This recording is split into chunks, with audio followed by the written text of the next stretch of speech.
Yeah, it's Stuart Mark from BBC. Before we look forward, I'll look back to that well-worn one. You're probably the personification of the 7-year itch. Just how does it feel, that 7-year wait to get that second Six Nations outing?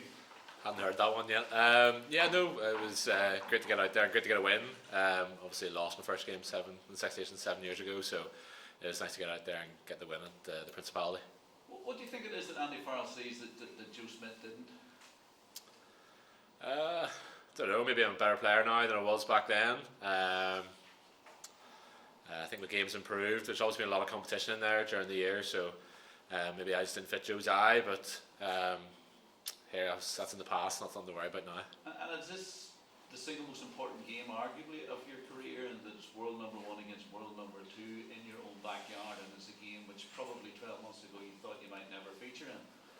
I hadn't really thought about it in a personal context, but in a team context, yeah, it's 1 against 2. They haven't lost in 14 games.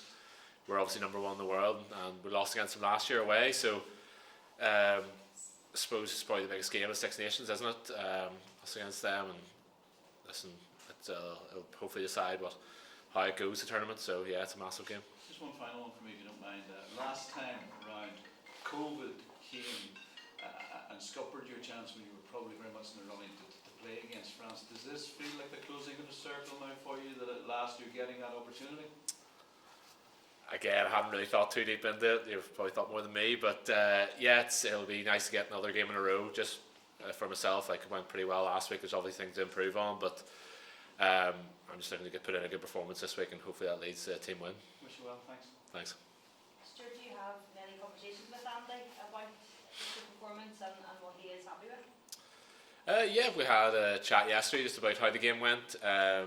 He obviously had a couple of things for me to improve on from the weekend. He's happy with other things, but yeah, I think every performance he looks into each individual pretty in-depthly. So yeah, he had things for me to work on, and I agreed. Yeah, it was stuff I looked at as well, and hopefully I can sort of bring that to the game this week. How much confidence do you take from the fact that the last 4 games you've won that you have started? Yeah, it's obviously great. It's easy when you're coming into such a good team. We're number 1 in the world. We haven't lost too much over the last 24 months. So I think it's more the confidence of going into a team that's playing very well and just fitting in and not trying to do anything too special, just playing my own game. That's sort of what I've taken from it. And just lastly, looking ahead to France, it's going to be a totally different game this weekend. How are you approaching it? Yeah, obviously confident. We're normally very good at home, touch wood. We're going to have confidence. We've won our last 4 games, 2 of them away in New Zealand. I'd be fairly confident, but you never know in this game. Thanks.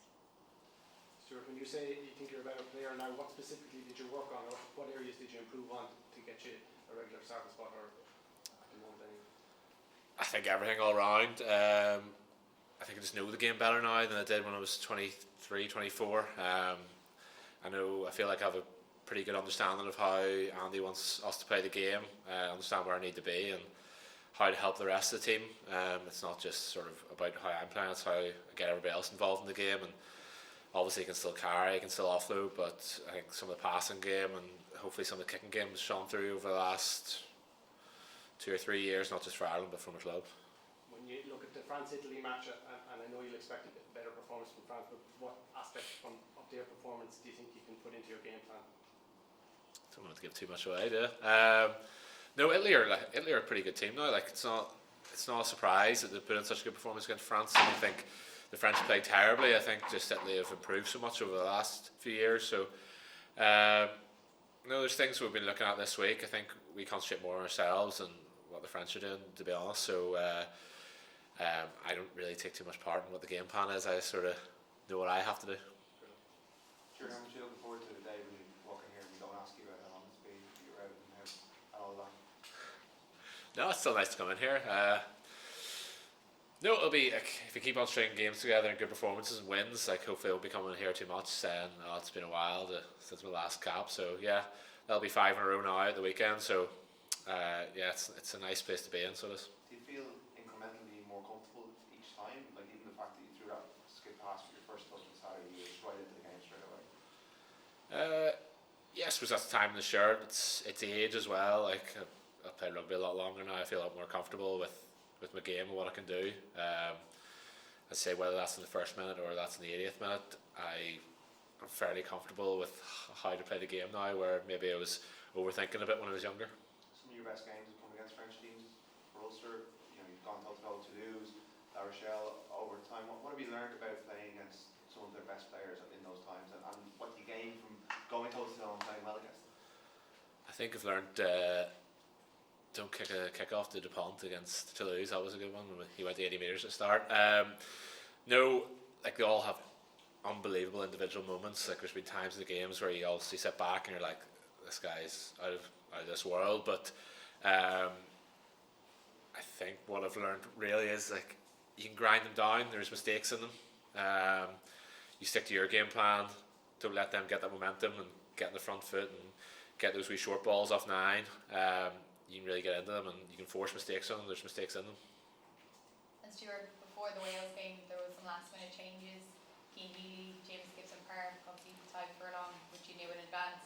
As a squad, what's your initial reaction when you hear news like that last minute? It's obviously disappointing. Like they're obviously great players for us and they have been over the last few years. So it's disappointing when they're not playing, but it's full confidence in everybody that's in this squad at the minute and anybody that comes in. I think everybody has a really good understanding of what we want to do as a team, whereas maybe in the years gone by, people coming in didn't. So I had full confidence in the guys coming in. I know Andy obviously had full confidence in the guys coming in, and they showed that the weekend. That feeds into the squad depth that everybody talks about this squad in particular. Is that something that's changed over the years, say when you made your debut for Ireland to now? Yeah, definitely. Well, I can speak for the centres first hand. There's pretty good depth there with the 4 of us and Jamie coming in now and James Ewan playing up at Ulster as well. So yeah, I think every position there's a good lot of depth now, and that's something that I know they've been striving for over the years. If you'd lost one player in the years gone by, you might have struggled, but I think now nearly every position you've got someone nip at the heels of the guy who has a shirt. Stuart, have you ever played a winning match against France? Andy, I don't think has coached an Irish team that's beaten France. Have you played a match? No, never played France when we've won, so never played France. So. Okay. What do you think of if Ireland don't beat France in Dublin? Is there any merit in saying they could struggle to beat them in the World Cup in France if they come up against them? You probably would say that, wouldn't you? But we could have a bad day. They could have a brilliant day. That's rugby sometimes, isn't it? I don't think. Like we're not looking at the World Cup right now, so we're looking at winning the Six Nations and winning this game. It's not really. There's obviously a plan in place for the World Cup, but I know the players aren't thinking about it right now. The players are thinking about what the next game is and winning the Six Nations first. Listen, France could come out on Saturday and put in the best performance of all time, and we might lose playing against a brilliant team, but that's rugby. Stuart, you've had some astonishing support on television from, say, Stephen Ferris, who has just demanded you get in the team at the risk of himself falling out with other people. The Ulster fans have been terrific. The boards have been, well, for years, like for a long, long time. Was that any help to you? Was that any kind of a beacon as things were going along? No, it's always nice to hear, especially from your home fans. I suppose they're the ones that were watching me play every week and maybe not understand the decisions why I wasn't playing, but I always thought like the guys that were in there were doing a good job. There was times at the start, under Joe, where I thought I maybe didn't get the rub of the green, but the guys over the last years, Bundy and Robbie, have been playing unbelievably when they play for Ireland. So to me, like it's nice to hear like your fans giving you that support, but I understood the decision why I wasn't playing at times, so it helped, but that's rugby, isn't it?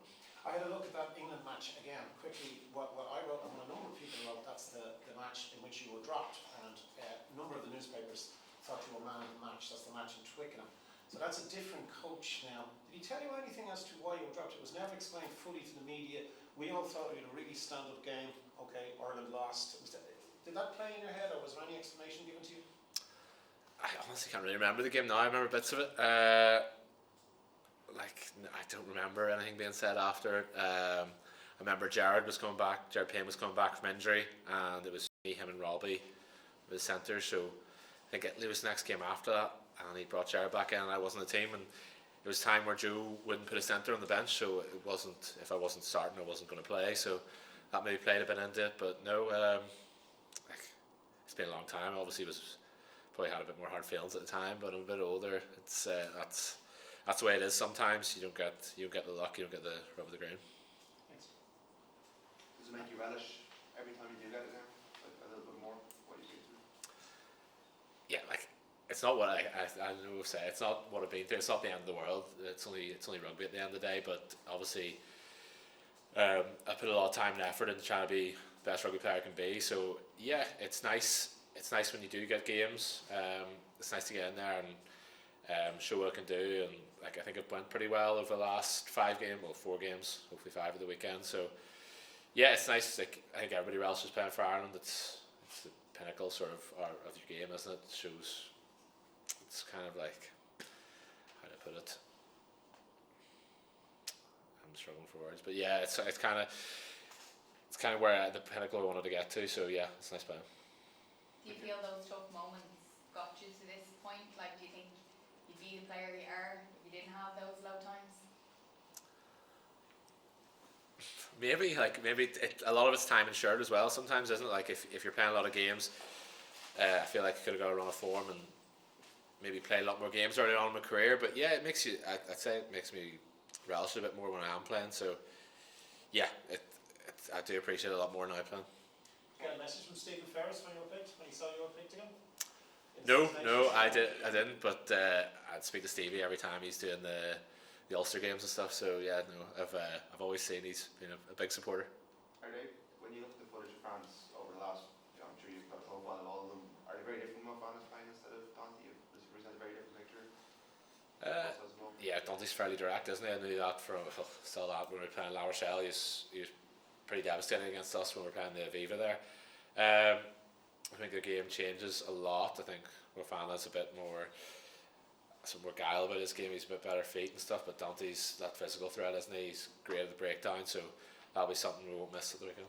You kick so much, is it just being alive to the time where they don't, that you have to be alive, that you can't predict anything they can do?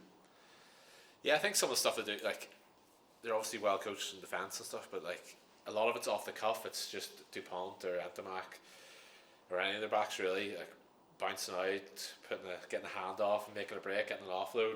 That's when they're at their most dangerous. So it's just constantly staying switched on, isn't it? And being aware of that, like not a lot of teams can do what they can do. Okay.